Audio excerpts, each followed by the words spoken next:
Welcome to the Practical NLP Podcast with me, Andy Smith. Catch up on previous episodes at nlppod.com.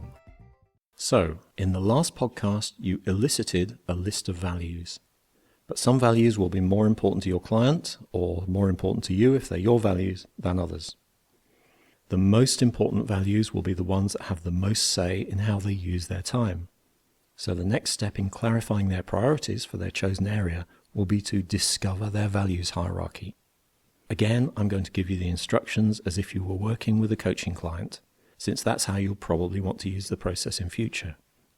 But if you did the previous values elicitation exercise, it's just as easy to apply it to yourself. The first value that came to mind in the previous exercise may well not be the most important. In fact, some of the submerged values that came at the end of the list may be the ones that turn out to be more important than the ones that first sprang to mind. Eliciting the values hierarchy is simple. Just take the list of values that you've elicited for a given area and ask, if you could only have one of these values in that area, which one would it have to be?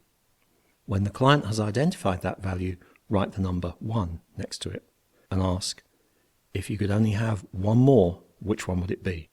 Write 2 next to that, and so on, until you have all the values in order. Then take a moment to rewrite the list in order, and there's your revised list. Now some tips for getting the best from this process. Firstly, if it's hard to decide which is the more important of 2 values, use this method. You can have either one value or the other value, but not both. Which does it have to be? I don't want to make an absolute generalization that one will always emerge as more important than the other, but I will say that it always has for me and for my clients. I suggest that you expect that one will emerge as more important. That way, the language you use will contain that presupposition. Secondly, you may find that a value in the initial list turns out to be the same as or a slightly different aspect of another value. If this happens, you can safely merge them. So respect and recognition might become respect/recognition. Thirdly, you can write the values on sticky notes to make it easier to reorder them. This also makes the process more physically interactive if the client's reordering them themselves, so the client may feel a deeper connection to it. Fourthly, you can test that this really is the client's value hierarchy by asking the client a question that feeds the values back to them in reverse order, then another question that feeds them back in the correct order, and notice the difference in the response to the 2 questions. For example, a client's values for work and career might be 1. Integrity, 2. Making a difference, 3. Money, 4. Enjoyment, 5. Security, 6. People, 7. Recognition and respect, and 8. Learning. You might ask, okay, I want to offer you a job. In this job, you'll learn a lot, you'll get plenty of recognition and respect, you'll be working with people, it's secure, you'll really enjoy it, the money's good, you'll be making a real difference, and you can act with integrity. Do you want it? That's a question in reverse order. And notice how congruent and enthusiastic their answer is. Now offer them another job, this time with the values in their preferred order. I do have another job for you.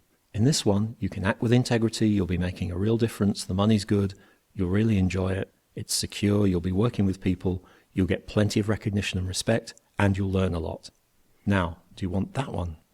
Notice how the values are the same, but just in the opposite order. Again, notice how congruent and enthusiastic their response is. Most times they'll be a lot more enthusiastic about the second job that matches their values hierarchy, even though on paper it satisfies the same values. If they prefer the first one, it's time to go back and double check your prioritization. Now, a word about money. If money comes out at the top of the list, you may need to do some additional work. Ideally, money would be a means value, one that's useful because having it helps to fulfill more abstract ends values. For example, having money might allow you to have more security or freedom or make more of a contribution. Money does not make a good ends value. Remember the hierarchy of ideas and how more abstract levels govern the more concrete levels? Although money is partially an abstract concept, it's also concrete. You could imagine putting money in a wheelbarrow.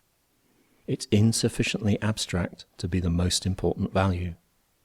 More practically, if someone has money at the top of their values list, they could end up like a millionaire I once met.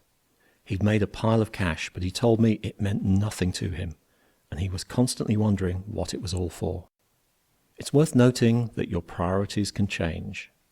The values that are most important to you in a particular area of your life may change over time as your circumstances change. For someone who's heavily in debt, money may be high on their scale of values. Once they have a comfortable amount of cash in the bank, money would probably be less important and other values might move up the list.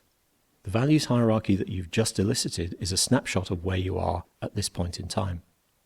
Conflicting values, for example, adventure versus security in your career, are a recipe for dilemmas and for feeling stuck or torn in two. Here's how to check that each value is compatible with each of the others. Again, what follows are the instructions you would give to a client. If you're clarifying your own values, just follow the instructions yourself. Firstly, take the lowest value on your prioritized list and check it against the one above it. Can you have both? If you feel that these two values can't coexist, make a note of the clash. Continue to check the lowest value against each other value all the way up the list. Then take the next lowest value and check it against each value above it in turn. Continue with the next lowest value and so on until you've checked each one against all the values above it. Note that the values don't have to actively support each other, although it's great if they do. They just need to be able to coexist without clashing.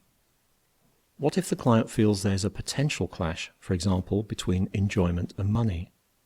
This could just be a reminder that the client needs to find a way of fulfilling each of the two values that doesn't compromise the other one.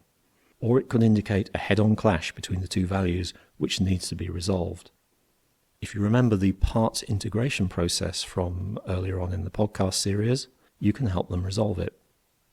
If using a parts integration process is not appropriate for whatever reason, here are a couple of more left-brained methods for resolving values conflicts. Firstly, change things so that you can fulfill both values.